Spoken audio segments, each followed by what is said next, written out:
So we've got some new content for you guys. I'm sat down here with Josh, who's my right-hand man.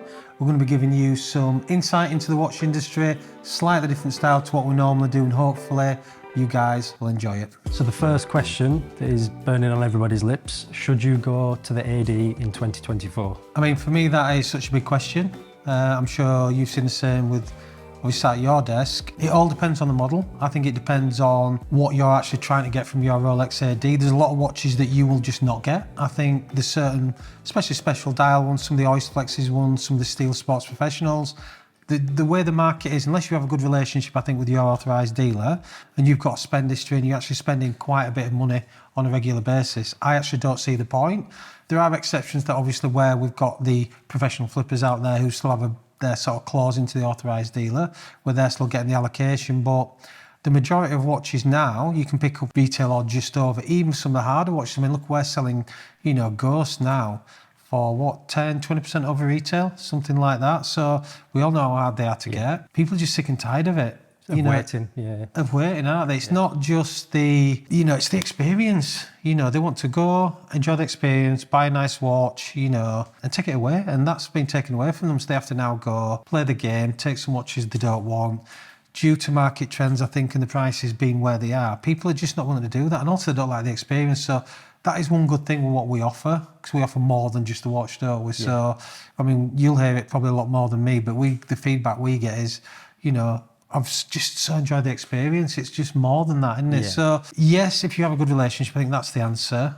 But I also think it depends on the watch as well. We've got clients who've been spending for decades with their authorised dealer and they're still not getting some of the watches. They're not being very loyal back. So I think, yes, but within reason, but for the majority, especially if they're a newbie, come to the market trying to get even like a date just, or an entry-level date, I just don't think they're going to get it. So I think the answer for that at the minute is actually no in 2024. Would you agree? Yeah, definitely. Next question. Yeah. How would you feel the Rolex market has been performing throughout 2024? We're quite fortunate we have access to, a lot of information from what we do, I think, also what our clients share with us, also from the trade side of things. I will say one thing, I do think it's a very busy market. Yeah.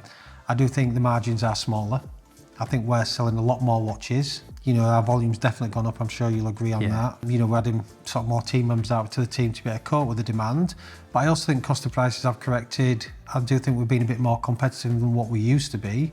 But also we do want to remain, keeping the stock coming through. I think when we're buying in stock, every time we're buying stock, we're buying that a little bit cheaper. Yeah. And we say we're selling it a little bit cheaper. Yeah, definitely. It's so hard, I think, for us to manage our prices because obviously, we've built a reputation, we've built a name, we've built a brand. There's a price to pay for that, cost for trust and credibility, but also you need to remain competitive. So the general question of how's the market, I'll say the market's very busy, would you agree? Yeah, definitely. But I also think it's a buyer's market. And I think people who are definitely sat on the fence for the last sort of 2 or 3 years that didn't want to pay the big prices. Become more appealing, come out of the woodwork, and now they're like, do you know what it is? I'm just going to go for that watch. Where the watch market will go over the next few years, I just think it'll keep the same. It's very steady. I'll say it's definitely safe and steady, but I think it's still going to probably keep declining a little bit. The one thing that we spoke about the other day was obviously, I think the new watches coming through. I think with the flipper game being the way it is and them not taking as many watches as what they used to do, I hope that'll open up to the normal buyer or the normal client of the Rolex authorised dealer. But I think if they're still going to starve supply to get rid of the bigger pieces, which we all know they're stuck with, I also think that means there's going to be a shortage of new watches coming through. So I think prices may just actually stabilise and not keep going down and then slowly, hopefully, start to creep up. Yeah, and I think a lot of people now are buying to wear and enjoy them, aren't they? We've sold some big collectible pieces and they've all wanted to wear them. Yeah, I totally agree with you. I mean, we've got a meteorite Daytona that clients come to collect literally as we finish filming. And it's definitely a buy-to-wear market, isn't it? Yeah. But I think for now, I think the market's good. I think it's solid. I mean, we're still selling all over the world, aren't we? Yeah. We've got clients everywhere. They're still buying. And I think it's definitely a buyer's market. So I feel good about the market this year. I think we're going to have a good sort of last 6 months to the year. And I do think, the next few years it's still going to be strong and hopefully get a bit stronger. But I would like to see more clients getting the watches from their ADs, enjoying them, and then putting them back into the grey market. Yeah. Next question, are people still investing in 2024? What do you think? Like what we just touched on, I think they're just enjoying them more, aren't they? And they're not too fussed on what the price happens down the line. They're getting more enjoyment out of the watch. Yeah. I still think there are some people. I think there's some people who've been sort of buying watches for a long time, who still see what they class as a bargain, like a Celebration dial, for example. You know, we think they're good long-termers. We don't sell the word investment, do we? But I do think if I was a collector and take myself away from this side of the desk, there's certain watches that I think would be quite good long-termers. So I think there are still some people buying for investment purposes. That's only because they're in a fortunate position where I think they're cash rich. They've got pretty much everything, or had everything, and just buying the odd one to put away. I think the investment market is not the strongest. I don't think people, I mean, we sell fully stickered watches, don't we? We've sold a few recently where they're fully stickered and they're buying to wear, they're taking the stickers off. There's so many outside influences as well that affect our market. You know, look at all the things we've had in the last few years, COVID, Brexit, all these sort of things that, you know, do affect the market. So I just think it's definitely not if I was buying to put away, I would only select a few. I wouldn't gamble on a lot of watches because I think with the prices still coming down, you know, you could hold off a little bit longer. Yeah. So yeah, just not now. So what are people investing in? I think they're going for, you'll probably agree, sort of dials. I think they're choosing Rarer ones. just a bit more rare, something a bit different. People still buying Pepsis, you know, and hoping long term. We've discussed that loads of times where there's a lot in the market. I know there's not many 24s coming through. We're not seeing many, are we? But I do think, you know, people still are putting that watch away. But I think they're going for like the meteorites, going for like, you know, just rare combinations, things that aren't your normal run of the mill. But I also think they're wearing them as well as investing. So they've got two sort of like end games. One is to actually buy and when enjoy it. Yeah. I think the other's to hopefully keep it and then, you know, make some money on it over time. Yeah, that's an added bonus. Exactly, it's an added bonus. So, you know, I just don't think we're seeing that many investors because everybody who we sell the big pieces to, you know, the big Pateks, you name it, they're wearing them. So A lot of people as well I've spoke to using the Sprite as well because it's like an unusual model. Yep. So they're considering that like an investment piece. Yeah, I agree with you. I think it's a good long term. I mean, what prices they're doing in the market, you know, they're very low. I've always said this, we've always said this, haven't we? We think they're very low in the marketplace. I think they're worth more money than that, but that's just where they're at. Rolex historically only do, you know, curveballs like that, left-hand drives for, you know, 2 or 3 years, possibly could go next year, along with the Pepsi. Yeah. You know, so it's a difficult one really. If it was me, I'd definitely buy a Jubilee and just stick it away. Yeah. Spikes, that's the most popular. I'd buy a Celebration. What else would I buy and stick away if I was looking? You know, there's quite a few. I think definitely put a few meteorites. I mean, we've got that meteorite Pepsi, haven't we, that's coming in soon. I think that's going to be a good long term. I think retailing that's like late 30s, somewhere around there. Possibly get discontinued next year, obviously like the Daytona meteorites did. Yeah, the dial's got to last forever, can't they? Exactly, and obviously it's natural, and obviously Rolex have so many, and they make a lot of mistakes when they're making them, which is why they're so expensive. So, you know, it's definitely a change market, and change market for the better. You know, I think as long as the buyers are out there buying to wear, it's a much stronger market than people are buying to invest. That's almost like a falsified market, in my opinion. Yeah. It's different type of buyers who actually not watch. People are buying a commodity and they're just sticking it away. There's nothing wrong in that if you're in a fortunate position to be able to afford that. But them buyers have gone out of the market now. The buyers who are buying to wear. Yeah. And that's a better market because they will always like sell, trade, buy, you know, and move on.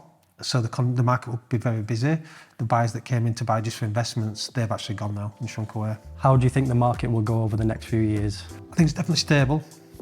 I think it's definitely a busy market. I think the buyers who are buying to wear will continue to buy to wear. You've got to remember, obviously, you've been in this industry for what, just over a year now? I mean, you've learned so much, haven't you? But when I first started in the industry, you know, I bought and sold under list price. There was not a list price for you guys that don't know. You know, this AD list, this waiting game, it was never a thing back in the day. My clients went and bought their watches from the authorised dealer. They'd wear it, they'd choose it out the window, yes please. In the earlier days, they didn't get a discount. That's how the days were then. And, you know, so hopefully we'll get back to those days. That's where I'd like to see the market go. I think it's a better market for it. I think the superficial waiting list is, you know, not healthy in the long term. I think Rolex coming around to that. Unfortunately, they have lost a lot of clients. How many clients do we gain? A lot. That are just so fed up of waiting for watches, their authorised dealer. Long-standing clients who've been buying for decades, and unfortunately they've just like been taken off the list for the new money, the flippers. But the flippers have gone, so what are they going to do now? They're going to have to go back ringing them people. Look at the client that came the other day.